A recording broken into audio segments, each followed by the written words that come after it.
Welcome back to the inaugural edition of the Ram Report with head coach Steve Fairchild. Brian Roth back with you. Joining the coach and I on the set, the newest member of the coaching staff, Benard Clark. And welcome to the program, Benard. And thanks for joining us. Talk about getting out here to Colorado State, out in the middle of nowhere from the city of Pittsburgh. It's been a great opportunity. It really has. It's a situation where I've been coaching mostly in the South on the East Coast of my life.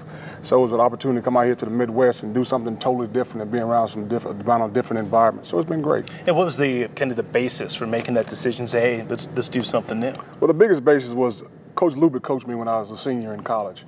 And I know how much he likes it out here. So when the job opportunity came open, he was the first person I called, and he called Coach Fairchild for me. And that's how the connection was made. When I flew out here, I really enjoyed my time out here. I enjoyed the area and enjoyed the coaches. So it was a great opportunity for me. Of course, Benard, a former Miami Hurricane. Steve, how did it come about that you guys pulled the trigger on Benard? Well, I think, like Benard said, Coach Lubick, and that's enough, right there. Coach Lubick coached Benard and knew quite a bit about Benard, so that raised our interest. And Benard's got such a tremendous background playing in the NFL and working with Dave Wanstadt that it was easy when we had the chance to bring him out here. It was a no-brainer. Of course, Benard's linebacker coach here at Colorado State. It's a good situation to come in when you have a kid like Mike Sisson that's in your position, huh? There's no doubt about it. Mike's an outstanding player, but more than that, he's an outstanding person. Like you guys were saying earlier, he's a coach on the field. Mike's the kind of guy I know that he's going to do his job, and he's going to help everybody else get their jobs done. That's what I really like about coaching Mike. Now, what kind of coach are you out in the field? Because we're going to go to a segment that you're mic'd up. Are we going to be able to air this? Is this G-rated? Oh, it's G-rated. I don't use profanity too much, and I am real excited. I'm real passionate about my job. I love coaching football. I love being around these young men and giving them the opportunity to do something that they may not have had without their ability to do it right now. All right, let's get a look at Coach Clark in action. Wake up! I want to throw my back. I'm looking for a cross, but I don't get it. I'm zoning up. Full speed! There you go. Wait on the inside. Pose your feet. Don't turn your feet out. The thing I love about the game of football and about coaching more than anything else is the passion I have for it. Let's get here. Let's get here. I have a very strong passion. When I played with passion. Now that I coach with a lot of energy and a lot of passion. Don't let up! Don't let up! Get here! Full speed! I always tell the guys there's three things you can do when you hit the field every day in practice. The three things should always be: one, listen to what I'm telling you. If you don't agree with it, that's fine. Let's talk about it when we get off the practice field. But while we're on the field, listen to what I'm telling you to do. But he can't let him inside because you got your back to him and he got his back to you. All right. Get better at something every day, regardless of what that is. On the top. Oh, there you go. There you go. Way to play it. Way to play it, Charles. That's how you play it. And go full speed. Even if you make a mistake, go full speed. Hit it, A-gap, wrong A-gap, wrong A-gap. Hey, you got to know what gap is open. I'm very excited about it. I think we have some outstanding talent. I really do. I think we have some very talented guys. The thing that I want to see out of the talent more than anything else is, like I said, the passion. Look for the first cross, Charles. He's yours, Charles. Solo. He's yours. Got first cross. Back going away. I got him. First cross is going to the man side. I really love the atmosphere. I really love the coaches that I'm working with. I even love the town. It's a little small college town, but I really like it because people are friendly. I like friendly people. But the thing I expect more than anything else is I expect us to win some football games, just get back to the prominence that we used to be at CSU. Go back in the box, move on, Charles! Well, Benard, whatever you were doing in practice, it seemed to have worked, at least on Saturday down at New Mexico. Thought the linebackers played well. They played real good. James Skelton had a very good game. Obviously, Mike Sisson had a good game. Michael Ragpo. Also, the guys that backed those guys up, Shaq Barrett, Max Morgan, both of them had real good games. They played solid. We had to move Shaq around a little bit to help us out.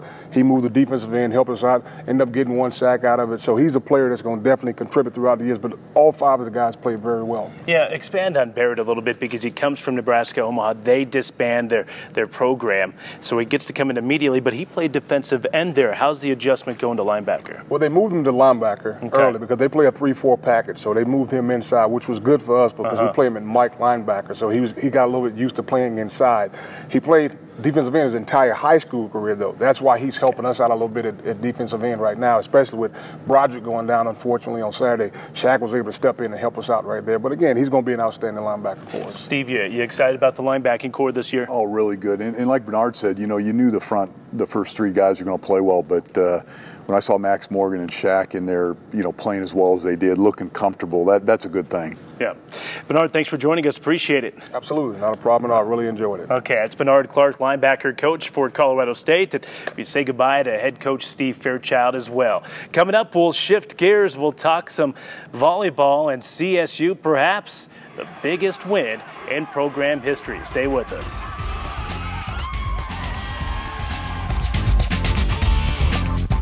Solving real-world problems is a hallmark of research at Colorado State University. The Engines and Energy Conversion Lab at CSU is committed to meeting the global energy challenges of the 21st century. Developing countries use our clean-burning wood stoves, giving them safe and sustainable technology, helping to reduce indoor air pollution and improving the quality of lives. Colorado State University Research. Local discovery, global impact. It's the biggest college football game in the state of Colorado. A time when all Coloradoans pick a side, sometimes putting friends and family against each other.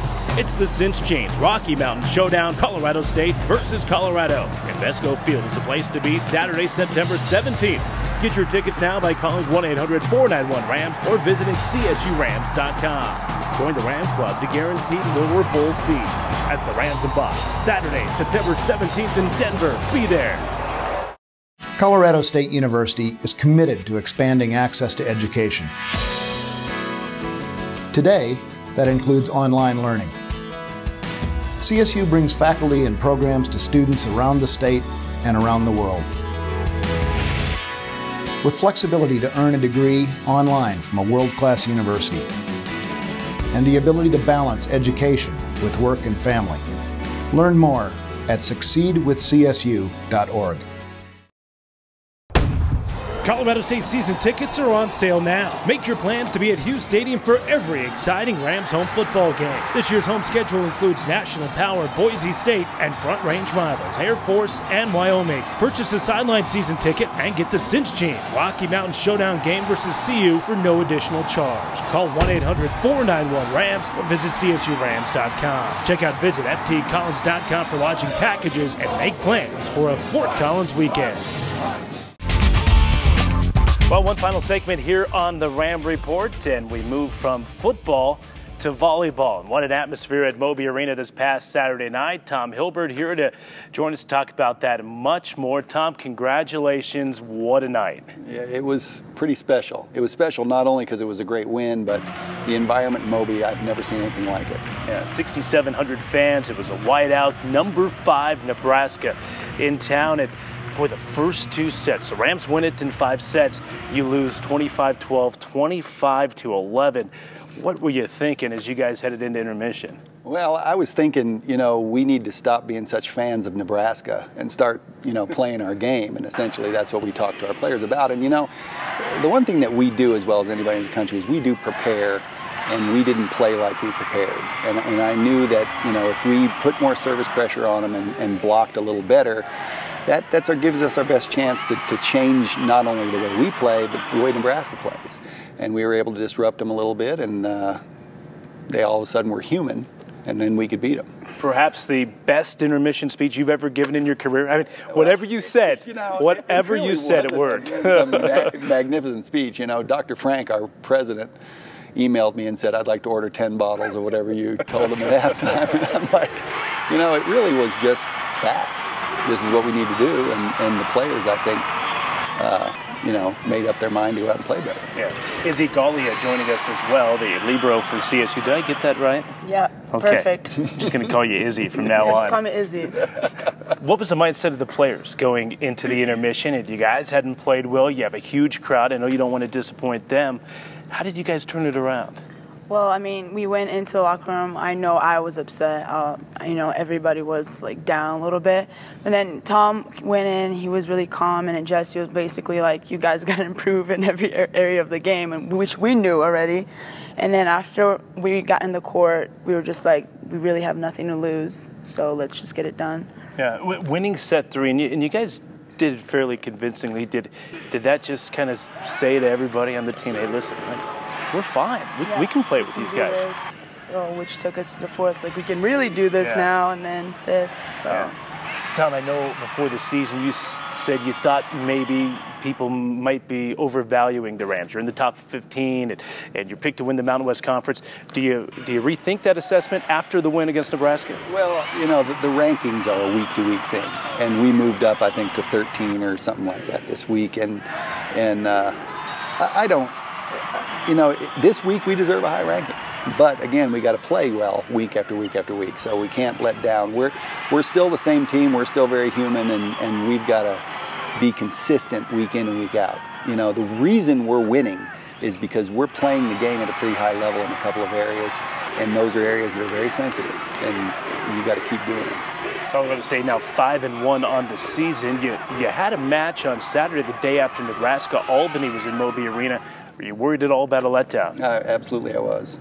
I think I was probably more of a bear in that match than I was in the Nebraska match on the players, because it was like, hey, we need to get up and play this and play with some respect. Yeah. And we had a really nice end game situation in the third set where it was tied a couple of times, and we had to go ahead and win it 27-25, and those are good experiences for the players too. Izzy, how about this season? And I know you took on a new role. You lost a lot of star power from last year. How about this year? Are the younger girls stepping into their roles, and how do you see the rest of the year going? I mean, I think so. Like, we were able to put new girls in, even freshmen and people that haven't played last year, and they were all able to go in there and make a difference for us. So I'm just really excited for the rest of the season. Yeah, should be a lot of fun. UNC coming up this weekend, and also an exhibition game, Tom. Yeah, an exhibition game. We have a team from Maribor, Slovenia coming in that is touring here, and they happen to have a player. It's a professional club team there named Sarah Ammerman, who played at Chaparral High School in Denver. So that'll be fun for Sarah, I think, to play with that club team here they're playing in the whole Denver area, so it's really kind of neat for her. Well, hey, thanks for coming on the show. Congratulations on the big win. CSU volleyball coach Tom Hilbert and Izzy Gallia, the libero for CSU. Thanks to those two, and of course, thanks to head coach Steve Fairchild of the Ram football team and linebacker coach Benard Clark. For everybody, I'm Brian Roth saying join us next week here on the Ram Report.